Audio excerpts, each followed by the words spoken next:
Welcome to another episode of the Man Cave Memoirs, a safe space for unfiltered male conversations. My name is Tong. I am your host. This is also your host for the day, Mr. Brandon Tillman. What's up? What's up? Brandon Tillman here checking in.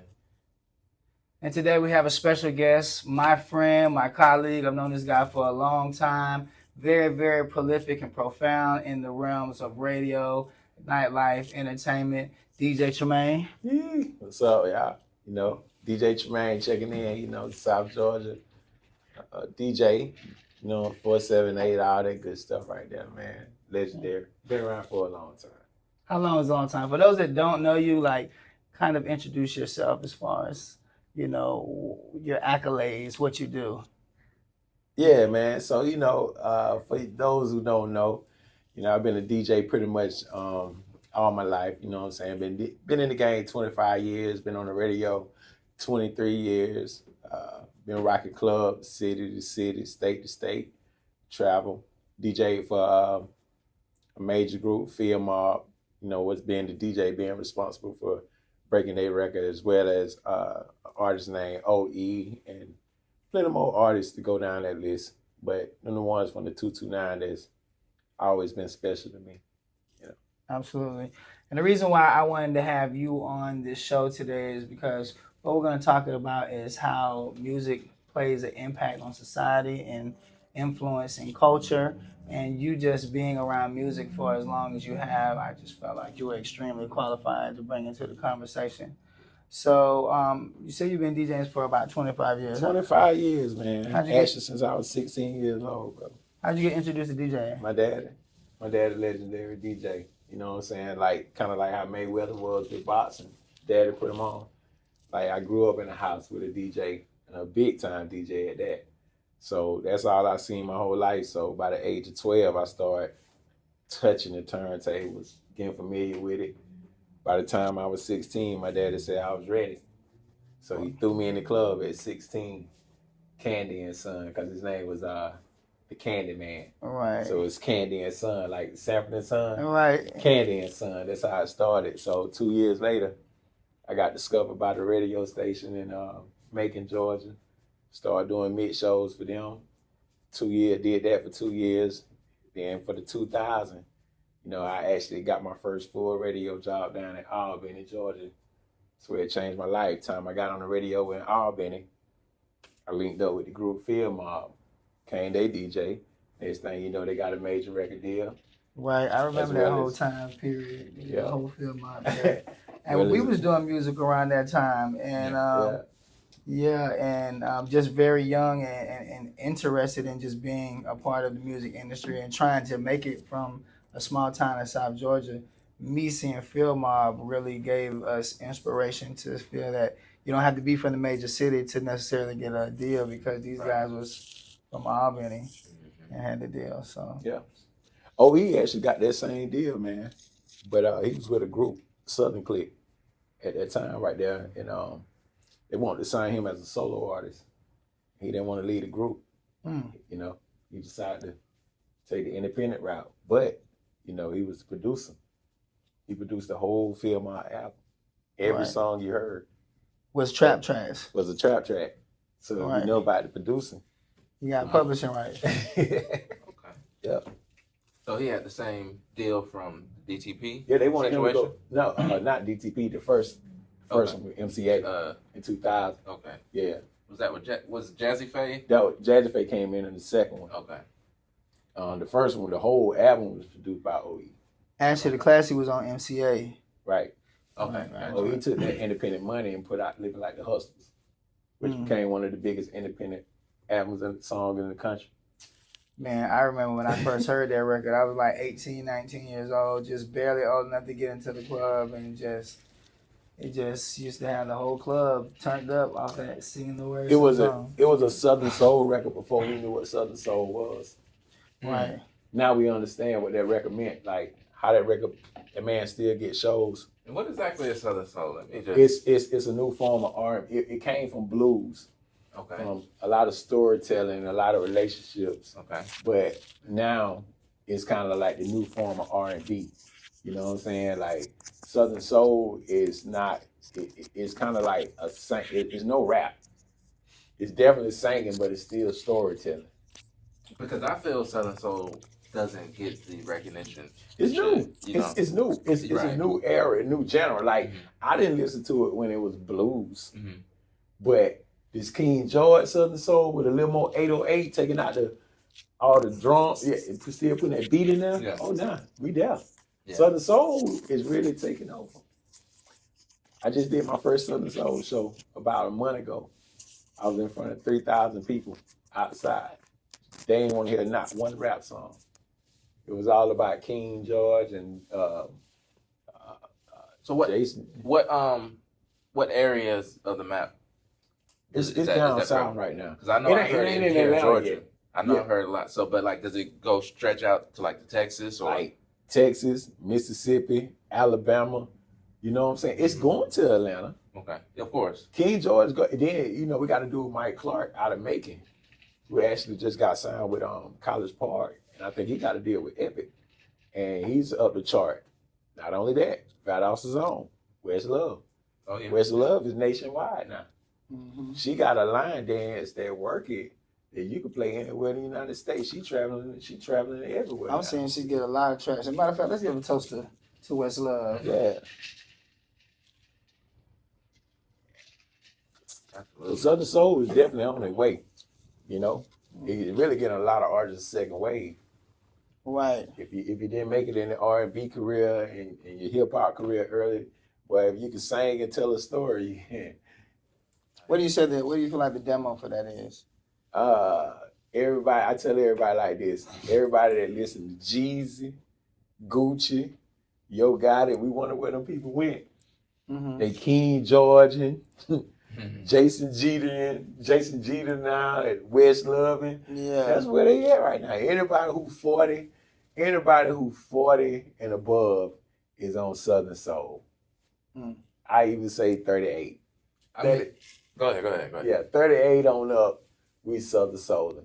I mean, I can see that though, because the way that music has gotten, just with the, just the quality of what's being discussed or what's being rapped about or sang about, it's like the Southern Soul, it provides the substance, it's got the story, it's got something that people can relate to that are passing that, that threshold where they want to listen to club and trap it out all the time and whatnot. Right. So I can definitely say that. I'm going to tap in for sure. If you over 35, who you trying to kill? Facts. Some bills. Facts. You see, we trying to kill exactly. Some You bills. know what I'm some saying? debt. We ain't even trying to fight no more. Right. Over 35, we ain't trying to fight. We trying to go to the gym and look young. We trying to look 25. We trying to look 25, so we taking care of better ourselves. And then we got kids and everybody trying to get houses and the nice things. We can't sit here and listen to somebody that want to shoot somebody and kill some. Right. And we're gonna get to some questions about that too, because I wonder how conflicted that sometimes makes you being in the position that you are in your career, and then you being the actual consumer of music as well. So, I adapt to it now. Don't get me wrong. I still want to get that check. right. So I take my old soul and I jump into the young soul, but at the same time, I still give a message Right. as an OG should. You know what I'm saying? Like I still play a church song in the club just to calm you down for a minute, because you might not have heard one in a long time. Right. So I provide you that for a minute. I get it. Yeah, and we were just talking about this in the other room, but the length and time that you've been DJing, like, we remember the era. So I came up in the early 80s. I assume y'all guys somewhere in that near area, but this is the time period before the internet and before social media and before the type of technologies that we had. But we were just discussing how you had to really be able to flip these records because there was no DDJs. This is like real vinyl. Back in the days, man, you could really classify who was a DJ, because it was rare DJs, because everybody could not just take that vinyl, put it on that needle, spin that thing up, and make sure you be on cue at the drop of a dime and do that live. Right. You know what I'm saying? It it was very rare DJs. DJs had a big name then because it was only one or two in your city. That's Wow. it for each city. Maybe one. You know what I'm saying? And you know, nowadays, new song. Yeah. New song. You're right now. New song. Hey, y'all ready for the new song? Right. What is that? There's no. Everybody became a DJ. You a DJ. You a DJ. So then the value of the DJ started lessening. So DJs really start getting the bag. Right. DJs start getting the bag because You said when the laptop, this right here, made everybody qualified if you know how to play music or hit the button. Mhm. So the value of, hey man, I give you $1,000, come to my club, to I give you $250 if you're good. Mm-hmm. You can keep the people dancing and keep them buying If drinks. you don't want to do it, I call DJ Whoop de whoop. Whoop the Whoop for $150. Right. So yeah, that's that. And then there was a whole virtual DJ wave too.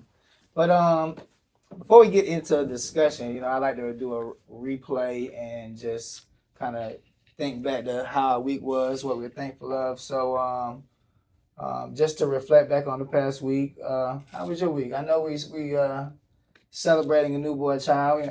I want to cheer to that as well. Hey man, what's up, bruh? Yes, sir. I know that's consuming a lot of your life. Mm-hmm. Wait, yeah. that baby turned 2. Oh yeah. Terrible 2. Everything's going good though. You know, not sleeping and just staying present. Present. Just staying present. Yeah. It's good. She's turned 3 weeks. She'll be 4 weeks tomorrow, I think. That's 4 what's weeks. up. Yeah. That's You what's had some up, projects too, right? As far as what? Yeah. You had some video projects. Oh yeah, this week. Yeah, this week. Yeah. I'm my bad. Yeah, absolutely, I did. Man, I maybe two or three this week, but yeah, it's just staying at it. I don't really know how to even explain it, man. You know, just getting it done because it got to get done. Did you do trick or treat stuff? Nah, we're gonna do it. It's Wednesday. Tuesday. Tuesday? They're gonna wait till Tuesday? Okay. Mm-hmm. What about your week, man? You're always everywhere. Like every time I look on social media, you're like in a different place. You're doing something. You stay very active and very busy. Yeah, man.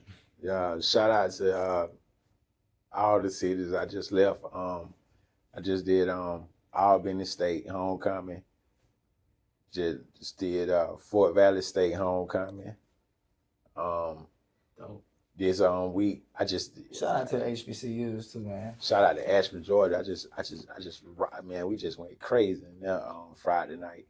It's crazy. And then this week coming up, I got to do the rival in Columbus, Georgia, between Fort Valley and Albany. So I did both of them homecoming individually. Huh. Now they're gonna play each other for the Fountain City Classic in Columbus, and we're gonna all meet up at this one club, man. You know, the promoter just hit me up and said, you know, you're expecting like 3,000 up in there. So I'm gonna go crazy in there. Both of them are hometowns too.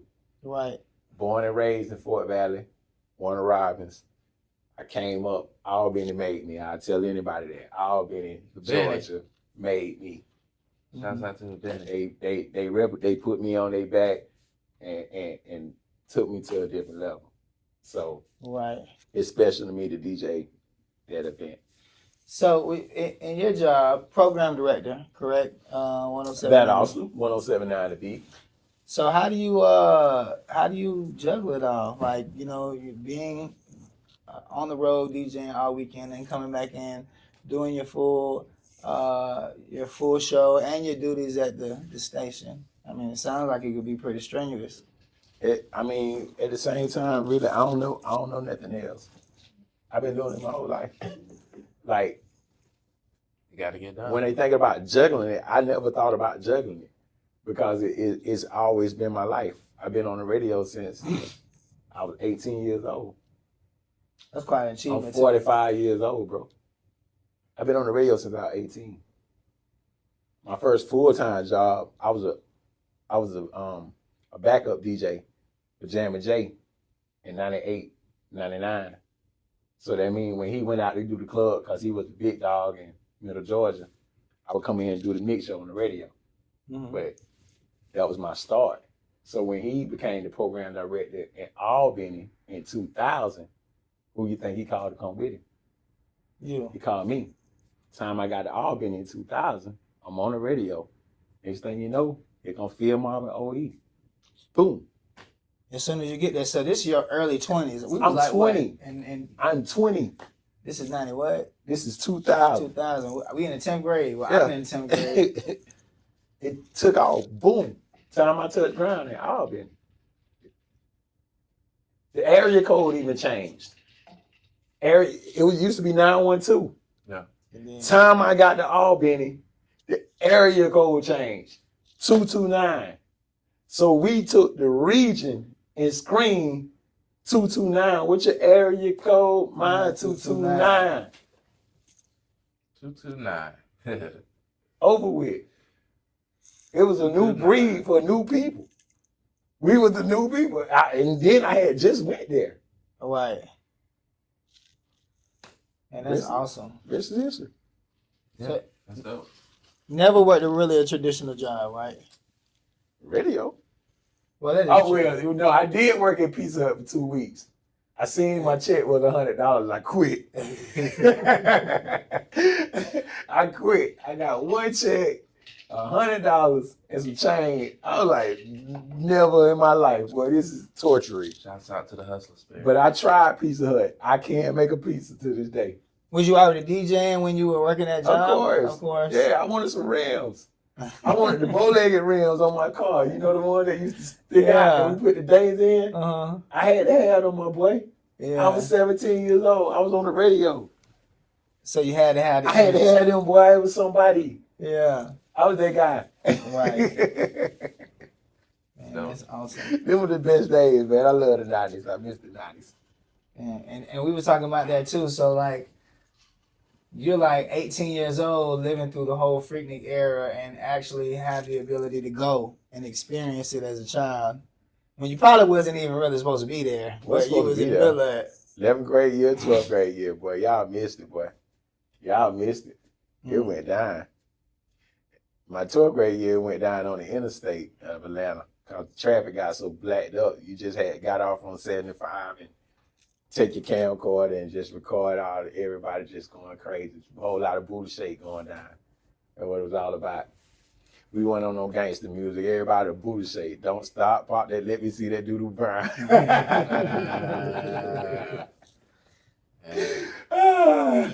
Good days. Kilo. Yeah, Kilo, Raheem, the Dream, and them all my homeboys now. It's so crazy how it worked. Like Raheem, Raheem was really like Jeezy and T.I. back then. Kilo was definitely like T.I. Raheem was like Jeezy. And they was beefing. Yeah, man. I wish we could have got you in earlier, man, because we were talking a little bit earlier today, and I know we kind of crunched on time, but man, I had to wait for this football game to be over with because I know that you wanted to come in from church, watch the game, decompress, and then come up here, man. So, how did that go for you? Sunday football. You joking fan, ain't you? You playing with me, ain't you? Stop. Curious. Yeah. Everybody know I'm a Packer fan. You know, we win one, we lose one. If we 50-50, it's all right. But, you know, God is good. We're going to be all right. I like that type of spirit, man. Loyal to the soil, regardless. Yeah. I don't even get into it today. Yeah, we got beat by Tennessee Titans, Tampa. man. Oh, that was last week. It was we beat Tampa. Okay. All right, nah, we gonna beat the Saints that week. It's good we lost this week, cause we gonna win the next week. I like the Falcons too, man, but the Saints is a questionable game. It's But we always gonna been a beat the questionable game. Saints. Don't get me started, man. I'm glad we might have to put a light wager on that just because I like to see this camaraderie and this rivalry spirit come up out of you. Right. Like maybe a little steak dinner. What or team something. you with? I really don't watch sports like that, man. So if I had to say anything, I'm watching college sports because I like Deion. You know, I really do like just what he brings to. Well, when I was watching sports as a child and I was into sports before I had real life and responsibilities and stuff like that, he was just always a person that I watched. So it's exciting to see him. But outside of that, man, I ain't checking for the games. I ain't on ESPN looking at sports numbers and stuff like that. But I do like to see teams associated with where I live be successful and win. So naturally, I would prefer for the Georgia Bulldogs to win. I would prefer for the Packers to win. I would prefer for the Hawks to win. Right. You know, but Well, my team is the Lions. Oh, y'all good. Yeah, we doing good this year. They doing good this year. I just grew up in Michigan, so that's my team. No matter what, if they losing, if they winning, if down here in our age bracket, just having a team, that's just the thing. So that's always like loaded up in my holsters. The Lions, since the Barry Sanders days. Facts. I was there. I got to see Barry. You know what I'm saying? So like, I was there. Y'all had Herman Moore back in the days too. I used to bet with him on the game on Madden. Mm-hmm. Boy, I take Herman Moore. Boy, Yeah. Herman Moore paid me. He got me some money. Yeah. More five. Yeah. Man, Y'all know about Herman Moore, but yeah. Yeah, dang, you just said a name right there. Yeah, Herman Moore. That was my 04-05 days. Yeah, but another reason why I like what's going on with Deion is because I like to have conversations about money and success. So when we look at the type of impact financially he's made to that program, like I don't know nobody who is even checking on Colorado for gold. I didn't even know what Colorado mascot was. Right. You know, before like anything in Pac, what is that, Pac-12? Yeah. Yeah, anything over there outside of USC, I really didn't know. Yeah. You know, like that. Mm-hmm. Yeah, definitely. At Deion, that prime time. Put him on the map. He played for the Falcons too. Played for the Falcons. I don't know about the other teams, but I do know he played for the Falcons. He did. He was 21, the original jersey. The original 21, and that was the old throwback Falcon jersey. Yeah. Before the logo changed. Yeah. I think that's why I wore number 21 now that I think about it. I try to think of why I always wear number 21 in sports, but I think it's probably because of Deion. Yeah, Deion. Definitely. And then, it's just, you have to admire and respect people that can move in and out of multiple rooms. So, like, just for him to be able to be that athletic in two different sports. And he wasn't like Michael Jordan who played baseball. No, he was actually good in both sports that he played. So, it's just exciting to watch him take his career into another, level, even though it's coaching. And the type of energy. Of course, he's going to have, haters and supporters, but, we got to look at the impact. Kids ain't never wanted to go to Colorado, but they want to go here now. You ain't never had that many people, I think, watching college football, let alone their games, you know what I mean, until he got there. So he's definitely made a big impact on the program. His impact is so big. Why we still say we watching Deion? like what's our Deion game? Come on. Right. We still ain't giving the kids they probably it's still Deion Sanders on our watch. Right. Yeah. Right. So I've known you for a long time. I think I first met you when I was first getting into radio. So I was just coming home from a state-funded vacation, and I had the opportunity to start interning in radio, and I think it was Kroon who introduced me to you. And at that time, shout out to C2DZ, he was in radio, and I was kind of coming up as what?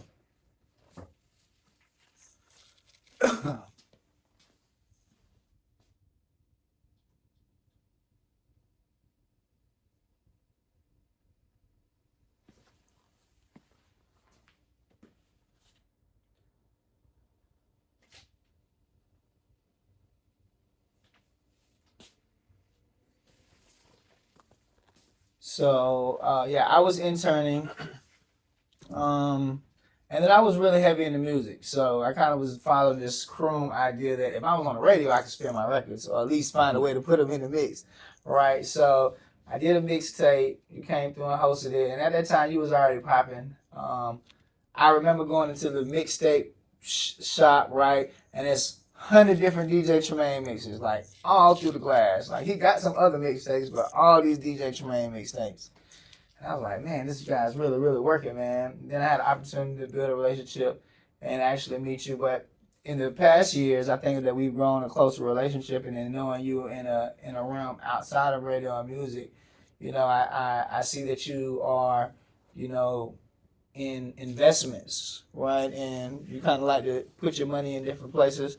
Where are you putting your main investments now? Like, where do you try to spread your money out? Where are you building long term? Like, how are you trying to, increase your revenue through investments? Man, lately, man, I've been on this day trading.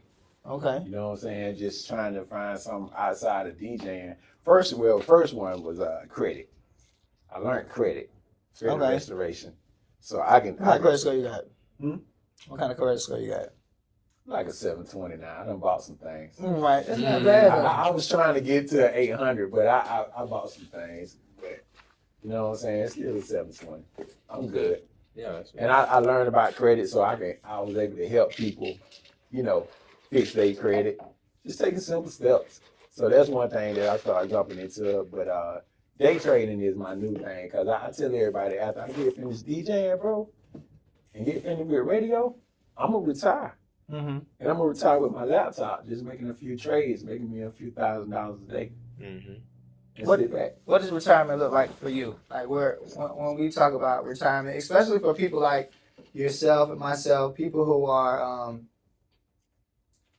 independent contractors. Yeah. Right. So, we have, of course, with the radio, you have opportunity for like 401k and stuff like that. So, being a independent contractor as a DJ for most of your life, we have to be a little bit more aggressive with how we build our money, because, you've been in radio how long? So you've been building 401k for a while, you say? Well, IRAs. Because that's something that the DJs out there need to know. You know what I'm saying? Ain't no retirement pretty much in DJing. You know what I'm saying? It's kind of like hustling.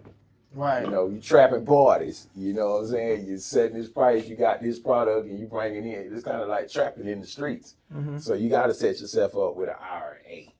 Right. You know what I'm saying? You got to put some of your money that you're making into your own retirement, because people with jobs get 401k. People with good jobs get 401k. A lot of people don't got a 401k. Right. I didn't have one. So what is an IRA?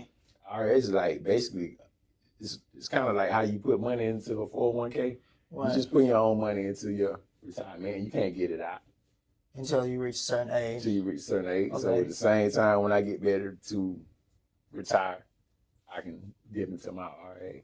And I got it set up like that I can't touch it. Got you. Yeah. Got you.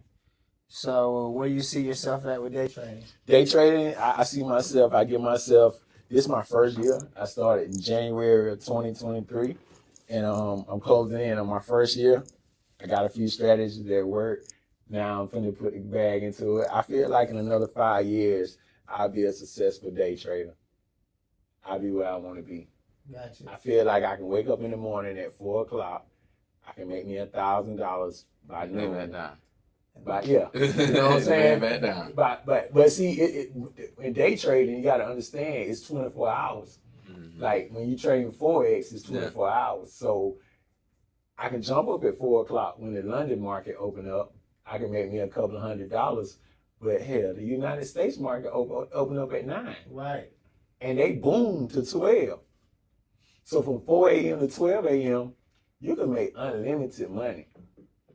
Close shop at noon and go back to sleep or whatever, do whatever you want to do. Yeah. But that's my new hobby, because I ain't got another retirement thing. Like, I've been a DJ my whole life.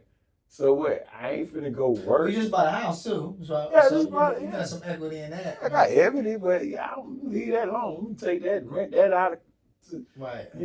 rent that out to a couple of people, buy more land, more houses. So, but day trading, I want to really learn that, because you don't have to work a day in your life. Right. I did Forex a while, and I'm trying to strengthen that up a little bit as far Why you as, stop? man, I took a bad trade, right?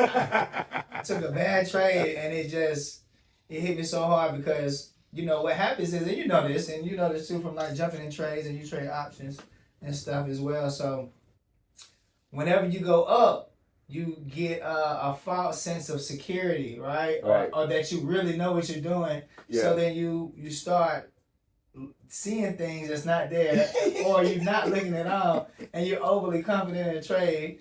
So I had went up a substantial amount, and I just went to making a bunch of trades, and I ended up blowing my account. But I blow my account like 2 or 3 times. You know, as soon as I get some downtime and I'm like, I feel like I'm in a good space, I'm not moving 100 miles an hour, then I usually come back and say, okay, I've been there. $500 or $1,000 in here, let's get it going. I've been there. But I learned from that, stop throwing long. Throw them slants. And you're right. You know what I'm saying? And it'd be hard because, you'll catch these little $4, $5, $6 trades. But when you hit that $100 trade, you're like, oh, I got to hit $100 every time. Every time, and then right? I got to hit $1,000 every time. So, right.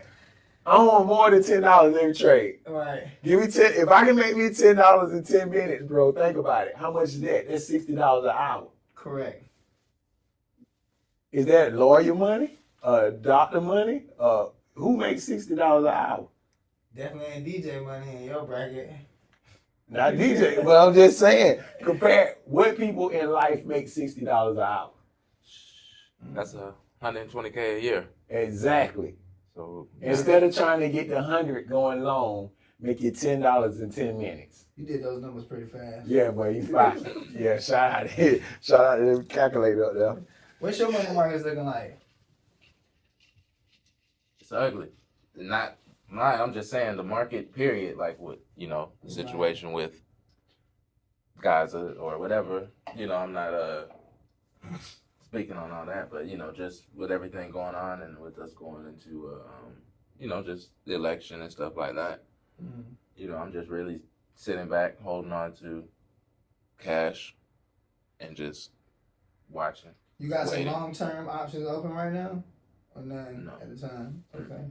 I'm just it's just the market is just too volatile for you. Yeah. So I'm just watching, waiting. Are you trading options, you say? I do just a little bit of everything on the stock side. Yeah. You know what I mean? Like I don't do too much crypto.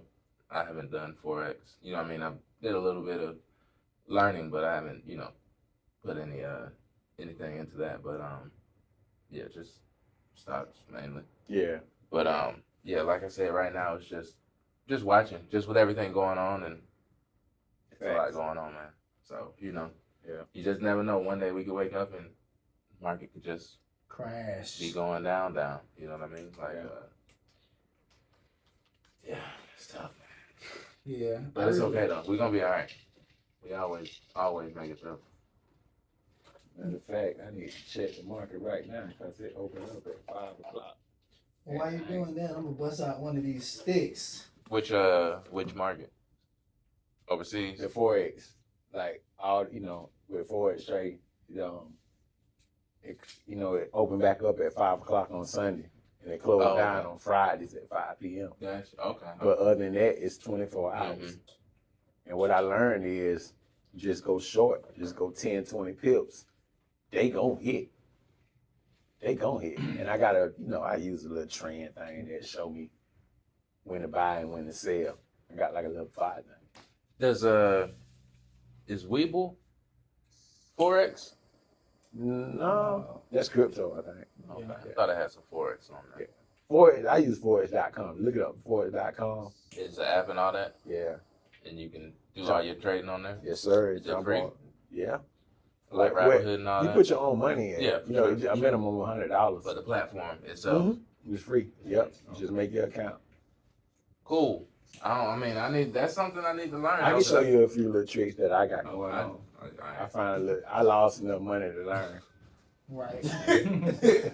Man, look, that's the hard part of that is not saying everyone that gets into trading is going to lose money in the beginning, but that is a very tough learning curve to come around. That's what makes you learn. Yeah. You lose, you. I don't ever say when you lose, it's a loss. It's a learning lesson if you don't make the same mistake again. Mm-hmm. So yeah, that's man. Like you were saying, it's like just the impression that you're winning, and it's like it makes you go higher. Yeah. Or you put more in the next trade, and then next thing you know, it's like you falling on your head. You gotta humble yourself with it. Cause it's right there in your face, and your emotions, your feelings tell you, come get it. You can make it happen. But in reality, if you just stick to what the game plan is, Mm-hmm. you'll better come out winning. Discipline. It got to take discipline. Having a strategy and sticking to it. Mm-hmm. Because once you start to change your strategy up, Yep. That's when it go wrong. Mm-hmm. Yeah. Mm-hmm. Have you ever smoked cigars? You said no earlier when we was speaking. Nah, I ain't never tried no cigar. Alright, I just actually, this is probably my third cigar that I smoked. So I'm going to give you an opportunity to try this out. So a little bit about this cigar. It was brought to us for my sponsors, LT Stogies, company that was created in 2017. And they use premium blends of Ecuadorian fillers, also Indonesian fillers to create this. So all of this is imported in, and then it's hand rolled by guys who are actually from South Georgia, and they make these. So you have to use this, right? This is how you would cut this back piece off. Kind of like the back end of a blunt. I cut yours in half because I know you probably don't want to hit it 1 or 2 times, Right. maybe. But you'll cut the end like that.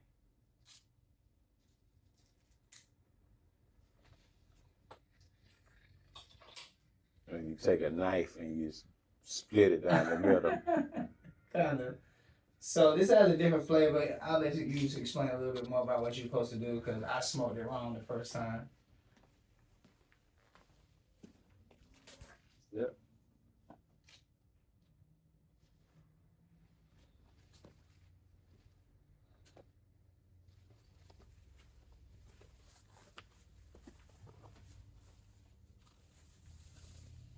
So I'm gonna send her lunch.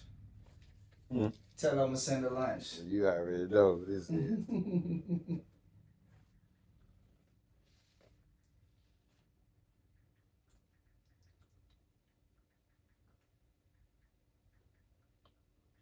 So you're not supposed to inhale the cigar. You're supposed to just swirl the smoke in your face.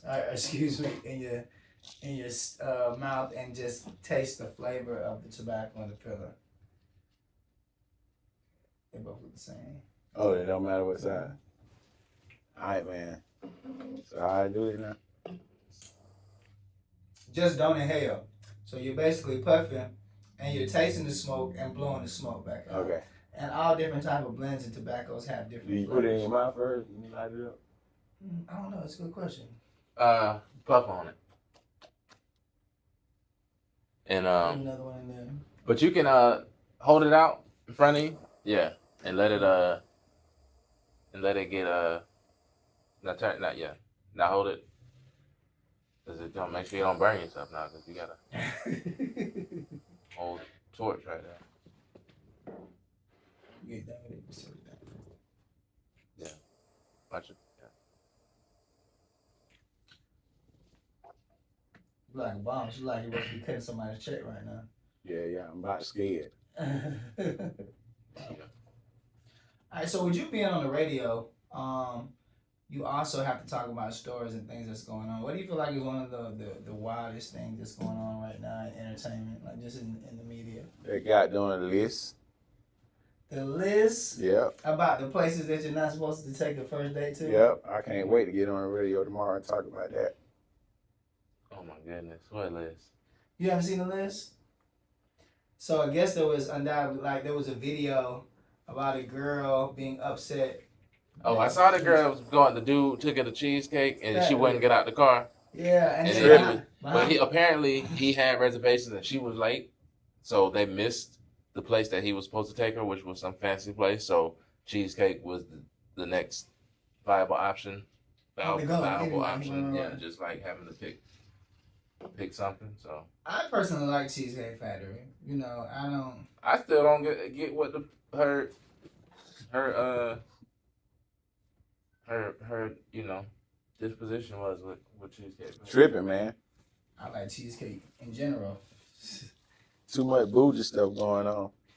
But you're in a socialite area like Atlanta with a bunch of scammers and all type of stuff like that, and I guess they create a certain type of standard for certain women, right? industry women or women that are in that circle. So I guess they be used to dating with high profile type of people or people who have, excesses of money. I don't know. I like Cheesecake Factory myself. Did you see the full list already? Yep. What else is on there? Cheesecake Factory, a lot of places on here, man. A whole lot of places on here. They talking about dates, movies, all that type of stuff. You can't take nobody nowhere. Man. According to this list. And it all started from this one post of this girl right here. Yeah. It made the news, y'all. Places that women refuse to go on a first date. Cheesecake Factory, Applebee's, Chili, Chipotle, Olive Garden. That's everywhere. The movies, the house, any fast food chain, restaurant, Buffalo Wings, Wild Stock, Red Lobster, a buffet, IHOP, Denny's, the gym, church, Starbucks, coffee date, ice cream date, family functions, movie night, somewhere that takes a long drive, bowling, nightclubs, hookah bars, a bar just to have drinks, Waffle House, and sports days. This is almost like that list where it was like, if your man ain't sending me this every day or on a daily, like, he don't love you. It's like, what the fuck? What is $40? You say, what is $40? Keep your little $40, and it's like, bundle $200, dang brunch $400. You know what I'm saying? Pedicure $100, and it's like, who the fuck's sending that? Like, you know what I mean? If you're not. You know what? You would have to be bringing a substantial amount of value to the table, and I'm not just talking about pussy and good looks. You would have to be a extreme asset for me to be wanting to finance. That's wasteful. That's wasteful, though. Very. That's wasteful. Because I mean, like, why would I give that to someone that probably can't even, you know what I'm saying, do that for themselves? Right. You know what I mean? God trying to tell y'all something. Get married. She would have one. Congratulations on your marriage as well, yeah. too. Like, how long have you been married now? I've been with her 10 years. I'm closing in on the first year of marriage. Right. So it hurts me to say I've been married 1 year. Right. And some change. I've been with her 10 years, but it's cheaper to keep it because I ain't worried about that list because, you know what I'm saying, like good food cooked at the house. Mm-hmm. And you get to eat it 2-3 times because it's leftover. That's true. Yeah. Yeah. Bet you I ain't finna pay $200 for a chicken thigh. No. Or a chicken breast. But honestly, that list and the list you just read off and what I was just talking about, like, those type of trendy posts, they really mess up the concept of relationships and, you know what I mean? Just like what it's really about. You know what I mean? Because that stuff is just... Because a man can't keep up with that list. It's trash. A man can't keep up with that list. Yeah. That's too much. Tax bracket. You gotta be. But at the same time, like, that's just like fantasy, though. But you know, as far as like the just the crazy, because I remember posting on one particular post that posted that list, and it was like, that's like a 1 day thing. You know, that's like bachelor. You know what I'm saying? Vacation. You know what I'm saying? We're going to splurge. We're going to go all out. You're going to blow a bag. You know, we done did all this. You know what I'm saying? Type stuff. Because it's not an everyday thing. And if it was, man. If it was an everyday thing, it would be like, he top G2 now. Facts. Great. Nah, but if it was an everyday thing, it'd be outrageous. Yeah, man. Too much city girls. Going on. A lot of sexy red. All that emotion, and they don't understand that this is just rap. It's not real life. Yeah. Like a lot of this stuff on the internet, a lot of this stuff that these people hear, it's not real life. It's definitely fantasy. And everyday average people are trying to live this not real life and not living within their means. And you're right, bro. We ain't gonna make it like this. Man, because look, if the Godfather, R.I.P., was here and seen that post, Kevin Samuels, he would have ate it up. He ate it up. Because it was like the stuff he would, you know what I mean? Because it was like, I'm looking at this right here, because I don't remember I seen the post, but, you know, I didn't pay too much. Hey, the men got a list, though. We got one now. Okay, well, check it. That's a hard list. She said, and I'm just going to leave it at this. She said, I'm too fine for a place like this. Like, that's her reason for not going. She said, I'm too fine. You know what I'm saying? And I know beauty is subjective, but for me personally, she is like a hard 6, and I don't know how she would look without makeup and her hair done. So Or sunglasses. or sunglasses. So she has overly high expectations. It's just, I mean, that was, but for the simple fact that she was recording it anyway, that's just like you putting on. You know what I'm saying? Because if you was dolo, you probably DoorDash and Uber Eats some cheesecake to the crib or some shit. Right. You know what I'm saying? But anyway, what's the guys list? Did you find it? Yeah, I got it. Let's hear that. These are the type of women that men should not take on a date. Number 1 is single mothers. That alienate a lot. Keep going. Women with a lot of tattoos. They like to fight. Women who I'm just playing. I just said that because you tattoos. As owner Yeah, tattoo owner shop, tattoos I love out, yeah. women with tattoos. Women that dress way too sexy. That ain't hardly got nothing on. Sex workers, porn stars and strippers, Instagram models, bottle girls, and escorts. Number 6, women with large social media following. 7, women with purple hair. Number 8, women with ratchet friends. Number 9, women who travel alone regularly. Yeah, that's a good one. Number 10, women who drink a lot. When that drink hit, they get loose. Number 11, women without fathers. You feel like that was a good point? Women without fathers? I don't want to offend nobody, but that father figure inside of that woman's life, their daddy, they got that daughter, and they got that bond. That kind of creates Right. your impression of what a man should be, having that type of relationship. Right. She get to see what the daddy do. Daddy work, daddy provide, daddy take care of, you know what I'm saying? So I agree with that. Women who party every weekend. That was number 12. Women who was previously married. Now, this right here is a catchy one. Number 14, plus size, unhealthy women. Now, let me tell you about that one. Why they put that on this list. What was the thing? Plus Men shouldn't take? Men should not take out on a date. Okay, go ahead. When you say plus size, unhealthy women, that is the girl that's so thick right now that she can't eat another cheeseburger, or then that thickness to go to Something else. something else. Yeah. Disgusting. You don't want to say that. So you, Oh, I'm back. you know what I'm saying? But so you so fine right now that you eat 2 cheeseburgers and some fries and a Coke. That thing ain't gonna look. How it used to Ain't gonna look. look how it used to look.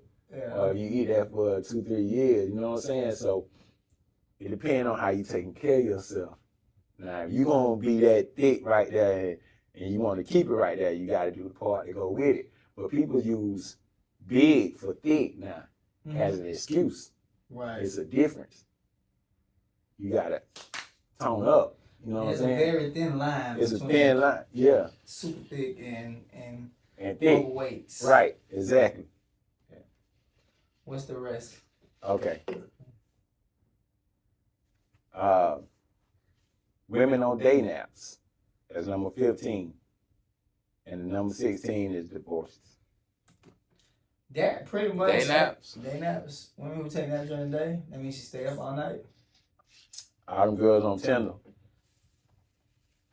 Oh, dating apps. Plenty of dating fish. apps. Plentyoffish.com. Gotcha. Dating apps. Yeah. Yeah. Day naps.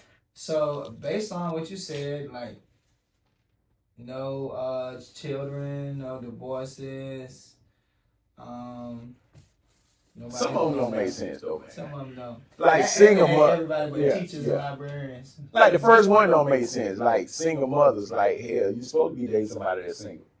I hope you ain't taking nobody out on a date that's in a relationship.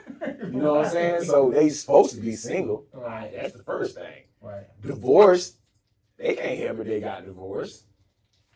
That's part of life. It didn't work out. They got a divorce. She got to find another relationship. Right. So you definitely want to take them out. I think this was a tit for tat list. Yeah. They Some of them don't make sense. Now, that woman that go out on all these out of time trips right on a regular by yourself, mm-hmm. what you going to do? How you going to Dubai and Puerto Rico and all these places like that by yourself? Like, why? What you got going on? Right. How you going to take a vacation by yourself? Because you got a sponsor. Somebody taking care of that. Mm-hmm. You got to read between the lines. Somebody definitely taking care of that. Definitely. So going back into the music, man, because you've definitely been around it a long time, and talking about the ideas of how music impacts society. And music has always been important, right? From just entertainment, from church to just music has always been a vital part of society. But I watched it change.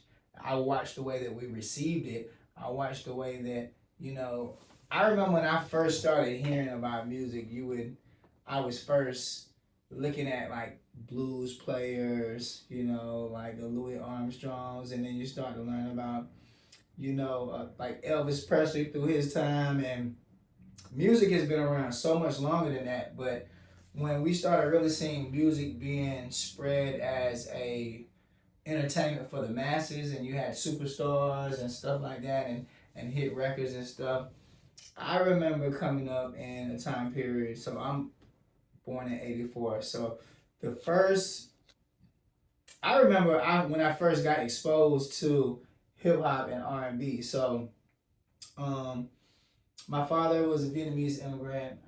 My mother was white, so she had a more traditionally white South pop type listening to music. But when we moved to Valdosta as a single mother, we was in the hood. So just from being in the neighborhood, in the community, and making friends and just exchanging ideas and learning about music, I get turned on at like 5 o'clock. I'm at 5 years old, so this is when stuff we were just listening to in my house, right? But at 5 or 6 years old, when I'm out here and I get a hold of it and I hear it and I'm intrigued, I'm interested to the point to where, I'm in poetry contests and I'm doing poetry, but I like music so much, and I'm like, man, this is really just the same thing. It's just doing poetry on a beat. So I get into the music, and I remember the first tape that I heard that was like an R&B tape, and I was just like, man, what is this? And it was Candy Rain, So For Real.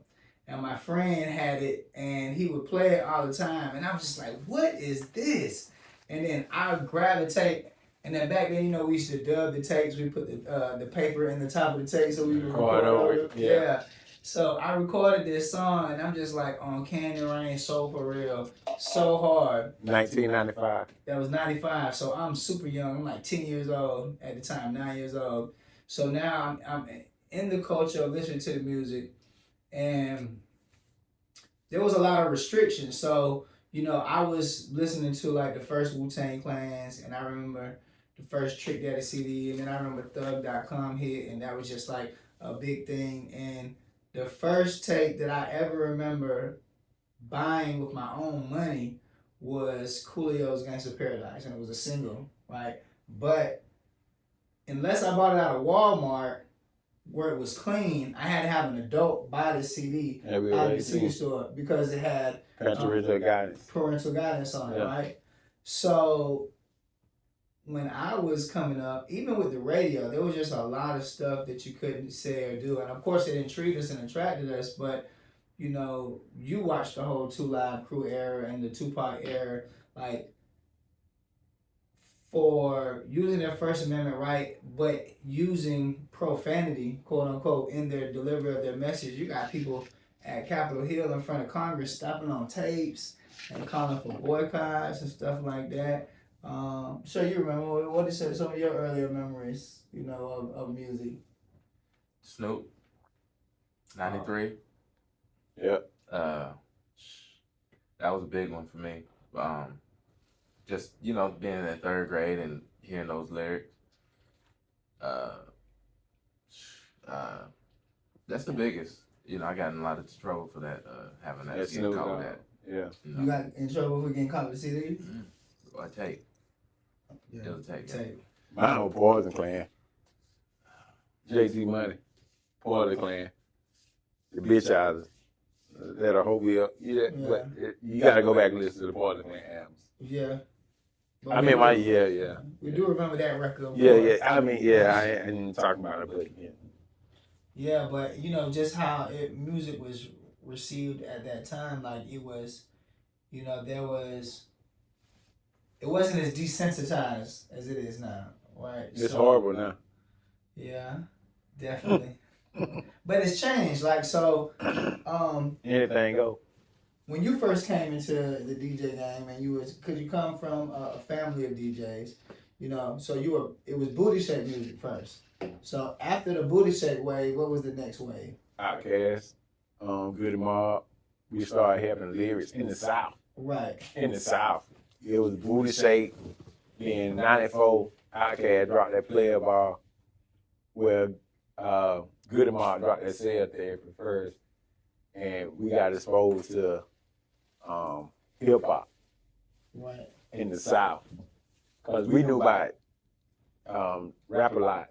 It was like the Ghetto Boys and Right. Scarface and all the boys over there in Texas. But in Georgia, Good Mob came out with Cell Therapy in 94, along with Outkast, Player Ball. And we kind of switched from the Booty Shake. Now, Booty Shake is still heavy. Right. But that was our first introduction to, we got hip hop down here in the South, the dirty South. Mm-hmm. Yeah.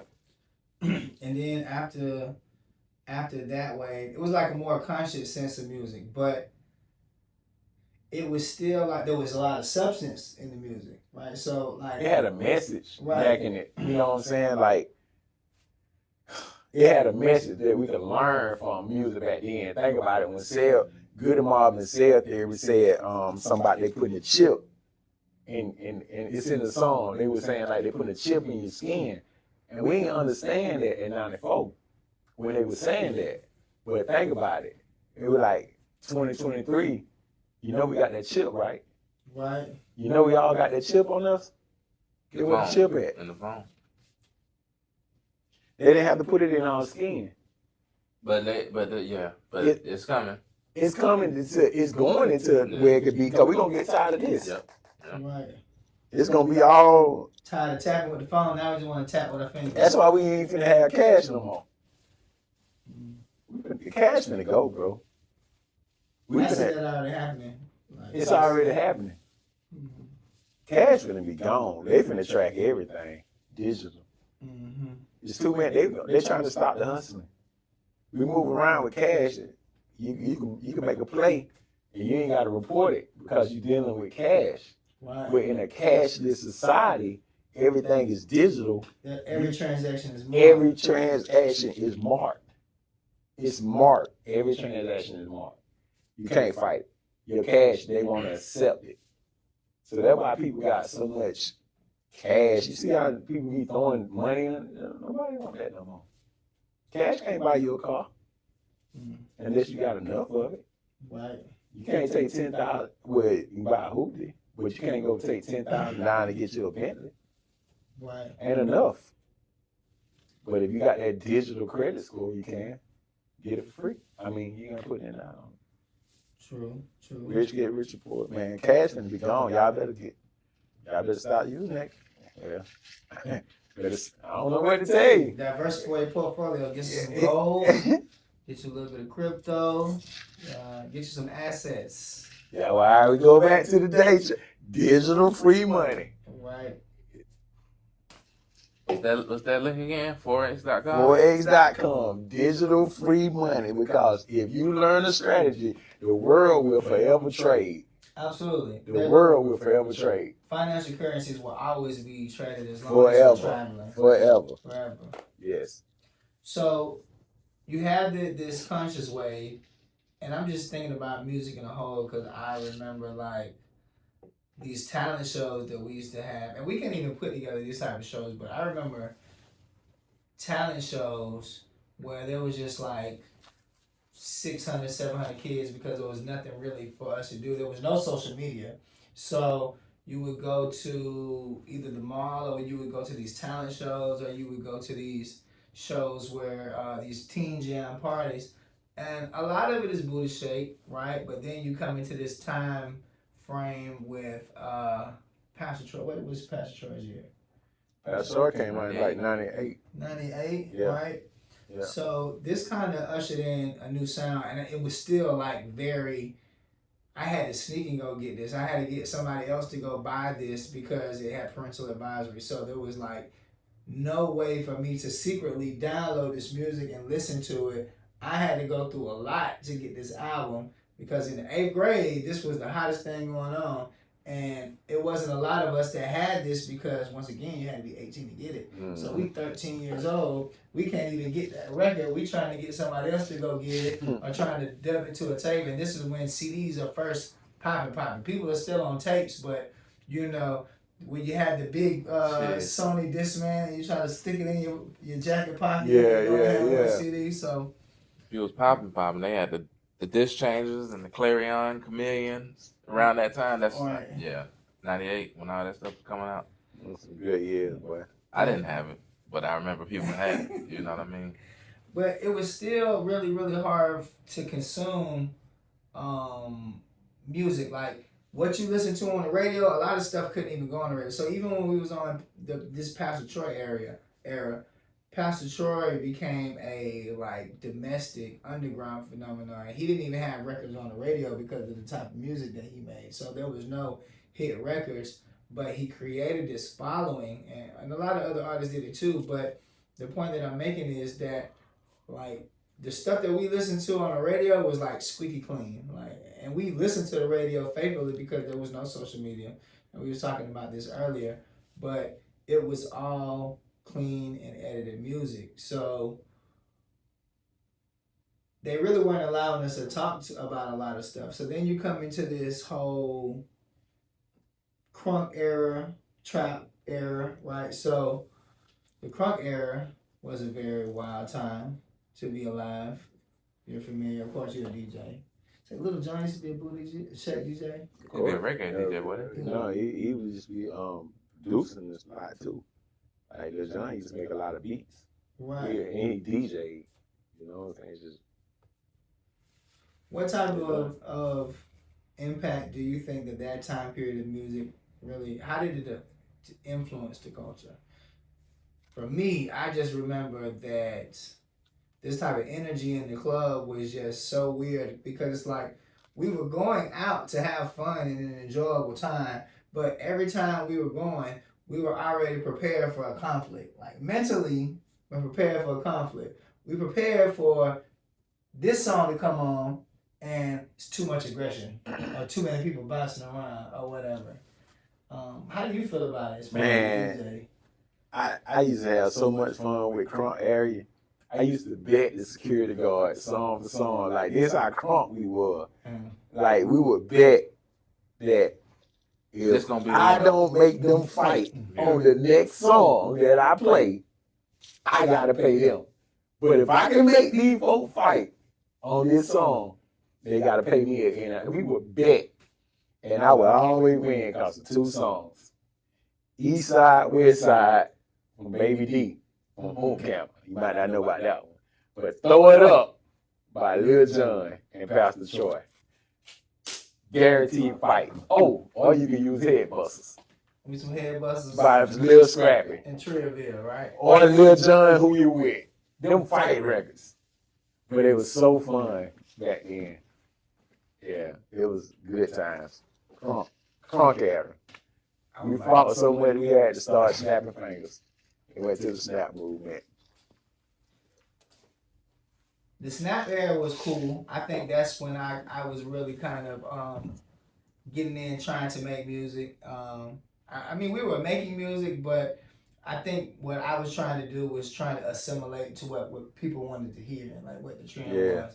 So I remember the trap, the snapping, the lean with it, rock with it movement, and then we kind of came into this futuristic phase, right? Everybody started getting on Molly and started popping pills and perk. Future brought the drugs.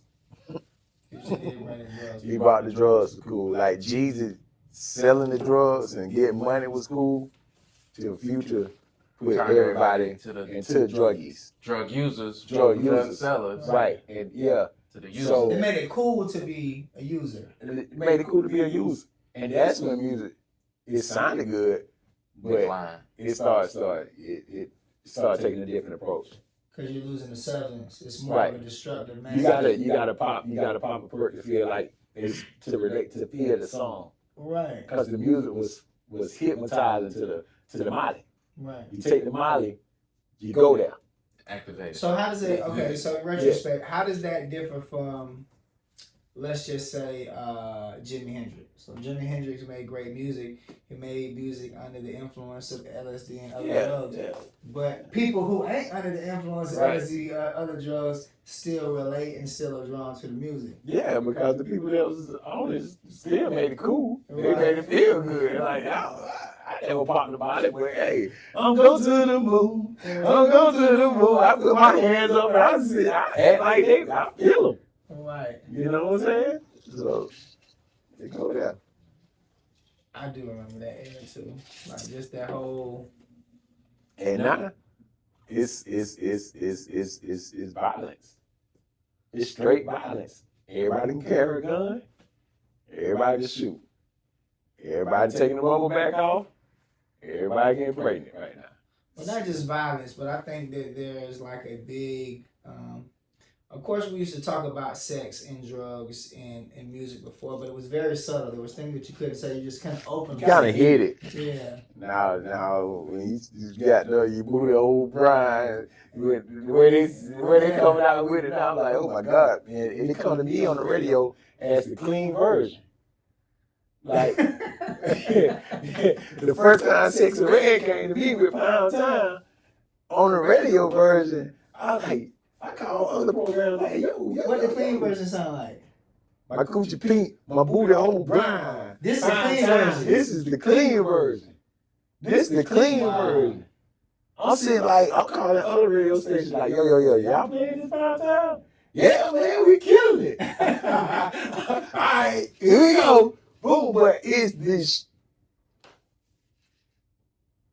Hey, bro, it's this generation, bro. Like, and it's crazy that this is all the major labels put out. Right. You would not put out a positive. When the last time you heard a positive song besides J. Cole? And he's so underrated. Who make positive music? I like Lil Russell. Who? You feel me? Lil Russell? Mainstream. You a little boo thing. He's talking about that. No. Lil Russell. He's from the West Coast, man. Okay, mainstream. Who got a positive song out right now? That's out trending right now. Sometime you gonna get maybe Khaled may put something positive out. Maybe he's gonna put out a positive. It may be. Khaled is just an intro guy. Yeah. Give me a positive song. A full positive record. Yeah. Within the last 5 years or so. Dang. It's not a positive record out. It's either Not sex, mainstream. drugs, Depression. It's definitely Rod Wave about the best we got. Yeah. You know, at least he's talking about relationships or whatever. So a But lot of depression. it's depression and sad shit. He made sad music though. Give me a positive record. J. Cole is the only one, bro, that would say something positive. That's true. And he's underrated. But we don't talk about J. Cole. But he's definitely the best rapper out. But we don't talk about him. Mainstream. Yeah. But they don't push him. Kendrick Lamar. He takes too. In my opinion, he takes too many. His space between his projects. Yeah, it's just. He definitely Is that him or the labels doing it like that? Because it could be the labels. He's putting out positive music. How many songs Sex Red put out in the last 6 weeks? The whole album. Yeah. I like this. In retrospect, the substance. I like this Hakeem Ali guy. We don't know him. You don't know him? No. You don't know him? No. Creamy Casanova, that's his name? I know what he's talking about, but he ain't He ain't on the mainstream. top 200. With my list, I got to look at for radio. He ain't on the top 200. Yeah. True. Right. We don't know them. We don't know nobody. he's crazy. So what do you think happened? Like, you know, He cool though. We got him in the bait guy hat. yeah. Yeah, I like him, man. I like his style, I like his flow. He Gave like him some bait guy merch. Wait till he talk about God doing shooting somebody, then I hear He about it. gonna talk about nothing but sex and women. Well, Yeah. You know, but Mackin. pimping in a Mackin format. But he got a unique style. You gotta check him out, man. I think you'll like him. They put on that bait guy. hopefully. Hopefully. Hopefully. Yeah, you're a pretty tough critic as a radio PR. But why do you feel like this has gotten to where it's at in the terms of the desensitizing of the music? Because it seems like we used to have protocol and barriers in place to ensure that you weren't exposed to things before you was supposed to be exposed. Like you were at least mature enough to be an adult to say, okay, like I can listen to this music or whatever. But now you have these records like Pound Town that's on the radio, and there's no discretion for what they're talking about. So, you know, do you feel like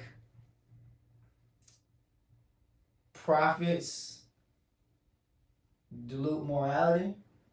Yeah, profits. And I mean, which one is easier to do something, go out and do something bad, or just try to be a good boy all day? Comes a time where, you know, it's evil. I don't want to say evil sells, but negativity sells. Controversy sells. We want to see fights. We want to see all the negative stuff. They brainwash back to news. Like that's what's news. That's what makes news. We like beef. The negativity. If it bleeds, it reads. Yeah. You know what I mean? So it's the same with anything else. Is entertainment. I'm guilty of it. I get on the radio every day talk about who broke up, who ain't together no more, who beefing with this person right here. I ain't really talking about doing somebody gave money to charity, or how somebody did a little event to help the kids. Mm-hmm. Nobody want to hear that.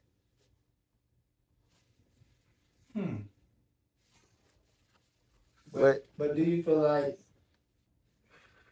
No, I mean that's a tough question. I was about to say, well, do you feel like you're in a position with your platform to make a change? I try to do the best I can. Right. I try to be the best. Like with me being older in radio, I still try to be.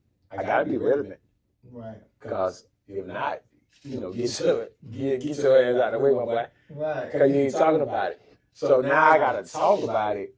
But what I've learned was to say something behind it. Be like, still like OG talk. I tell you what happened. But then I'm like, you know what? That really could have been avoided if you did it like this and like that. So if you catch the message behind it, I'm still doing my job. That's smart. You know what I'm saying? I'm still using my purpose. So, with the state of music how it is now, would you feel like that we are heading towards a more negative space and a positive space? Are we enlightening the people? Are we kind of dumbing them down more? Or, you know, and where do you see us at in 5 years? Everybody going like this, depending on what you like. That's why Southern Soul gets so hard. Back to the original. Right. Get people tired of the sex, the crazy sex music, the crazy drug music, the crazy violent music. They're going to find something that they ain't got to listen to that. Southern Soul ain't nobody getting killed. It's about making love tonight, baby. You look so good, and what you cook tonight. You know what I'm saying? I can't wait to see you. You know what I'm saying? And one woman ain't enough. Or stroke it to the left, or lean to the right. Now cha-cha with it. Left foot, two stomp. You know what I'm saying? That did come out of nowhere. I was like, what? Like I hear the music, but that Sir Charles, like, when Kroon was like, yeah, man, I'm putting together the Sir Charles thing, I'm like, I don't know how I feel about that. Yeah. But then I see all of these people in the packed out building who are pre-bought tickets to be at a table, and I'm like, man, it was really biting on this. Yeah. And I had no idea he was popping like that. Everybody going their separate ways. It's still going to be the sexy reds. They still going to be twerking and working. It's still going to be some trap boys. But it's still going to be some people that want to get away from that. Like R&B starting to come back now. R&B lost their identity because they felt like they had to be rappers for a while. Right. You notice that it was a rapper on every R&B song, and we didn't want to hear that. Jodeci didn't have that. Jagged Edge didn't have that. Drew Hill, Boys the Men, Silk. None of them had that. It's a whole R&B album. It's a whole R&B album. So R&B sounds like Southern Soul now. Southern Soul sounds like R&B now. Mm. That's what's going on. Damn, absolutely. Yeah. Just He vibe. laid it down. That's right. Right. He put it. I'm totally in agreement with that. So in 5 years, you feel like everybody's gonna be going in their own direction. Do you feel like, I feel bad for hip hop. I hate to say that, but I feel bad for it. If don't nobody start going back to putting a message in hip hop, lyricism? lyrics in hip hop, I feel bad for And it. substance. It gotta be that. That's why we still talking about Biggie. That's why we still talking about like the late Pimp C said, yeah. at the end of these records, we ain't getting no kind of social commentary, with no Right. kind of substance. It's Yeah. just, killing and You gotta be talking about this that to make it timeless. make it clap and Yeah. you know what I mean? Timeless record. To make it a timeless record. To make it a timeless record, it gotta be a positive record. It gotta be talking about everybody. How big was Pooh Shiesty back in blood? We went crazy about that record, right? Right. Will it be played in 5 years? No, it's already not being played. No. It's getting played at 10 o'clock versus one of the hottest club songs in the club now. 2 years ago. 2 years ago. Yeah. Who want to get it back in blood? Look what that gets you. Right. You're absolutely right. You got to be a timeless record, and there are timeless records from every era because that futuristic era, Swag Serving is a timeless record. Right? I think we will listen to that for the next 10 years. You hug hands. Black people, white people, old people, young people. They all hug. They rock side to side, and they swag. They serve. That's timeless music. It's timeless music. We not finding timeless records right now. I think Rich Baby Daddy by Sexual Ed Drake might be a timeless record because he went back to the original. It sound like Booty Shape. My boo. It's booty So, shape. yeah. You can mix that record with Tootsie Roll. They're the same tempo. They're the same exact tempo. Tootsie Roll and Rich Baby Daddy. It's energy and it's fun. That might be the timeless record. There you have it, ladies and gentlemen. The man, DJ Tremaine, has laid down his thoughts on the game right now. And, just he gave us the rundown from how it all got started from age 12, Yeah, 18 years on old. up. 12, yeah. I mean, What would you say to somebody who is aspiring to be in a position as you? Because like right now, we have social media. So social media often shows you the result, but it doesn't show the process. So it creates a society of people who want instant gratification. So for a person who is 15, 16 years old, they want to get into entertainment, they want to get into radio, they want to get into music, what advice would you have for them? I mean, just take advantage of everything that's out here handed to us right now. You got to definitely take advantage of the social media. You know what I'm saying? You got to promote yourself like that. But you still live in the real world. You're still a human. And you still got to go out and touch people. Right. You still got to shake hands. You still got to do that part of the game. That's what people missing. Like, they thinking they get to a certain level because of likes and comments. Really, that's where that at. That thing only worth somebody to like it, comment, and stroll up to somebody else's life. You see what I'm saying? It ain't always paying attention to that right there. You got to really just grind this thing out. Like at the same time, like I use social media, but I still go hit the road. I still spend gas money and I still shake hands. That's why my relationship is so big in different places, all over the state, anywhere I go, because I do the old school way. Because back my days, we didn't have the internet. The only way you could get in touch with somebody is pull up on them. Right. Call and make the appointment. Hey, I'm coming to your city. I want to chop it up with you and go there. That's how it used to be. But you got to put that with the internet and it'll work for you. Absolutely, man. Well, look, I definitely appreciate you for coming, man, on such short notice, man, and staying a little bit longer than you expected to. We deeply appreciate it. It was a pleasure having you. For everybody out there, make sure you like and subscribe, comment, follow Man Cave Memoirs on Instagram, follow Best in the Flesh on Instagram, follow Urban Demand on Instagram, follow All Eyes on Media on Instagram, and last but not least, follow DJ Tremaine on Instagram. And we out.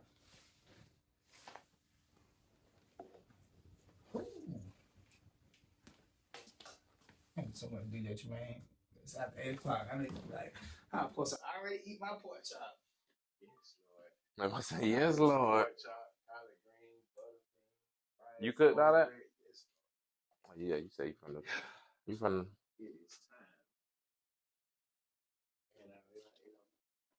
And I gotta cook food in the house. Did you turn this on? Just now. Oh, okay. I'm about to say, oh my God. I said we weren't even recording.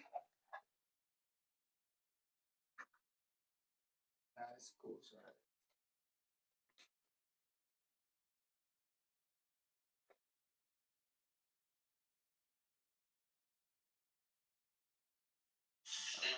Now we understand what that record meant, like how that record, that man still gets shows. What exactly is Southern Soul? It's a new form of art. It came from blues.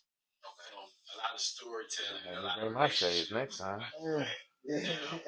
He's looking like a superstar. For sure. You know what I'm saying? Like Southern Soul.